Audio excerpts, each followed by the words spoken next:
les principaux enjeux structurants quant au statut et à la vitalité de la langue, ça a été observé que c'était la question de la sélection, de la composition de l'immigration, la composition linguistique de l'immigration, puis aussi des mesures scolaires.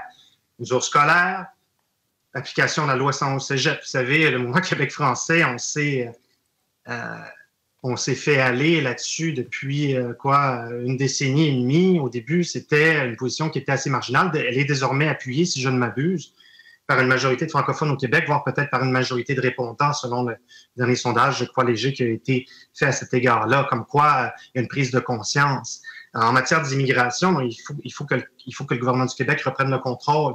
C'est sûr qu'on prône le rapatriement depuis longtemps de toute compétence en matière d'immigration, voyant par exemple que, suivant les travaux d'Anne-Michèle Meg, la situation des immigrants temporaires qui, d'après elle, selon ces données, sont au nombre de 160 000 au 31 décembre 2019, ça fait que c'est sûr que dans ce contexte-là, faire du français la langue commune, la langue d'attraction, la langue d'intégration devient de plus en plus ardu, surtout qu'il y a la possibilité pour les élèves à statut temporaire d'aller à l'école publique anglaise et peut-être, sait-on, à la suite d'une autre décision judiciaire de la part des tribunaux canadiens, peut-être que cette fréquentation, ce cheminement se traduira par ce qu'on appelle un parcours authentique. Je ne trouve pas ça prudent. Je pense que le principe de précaution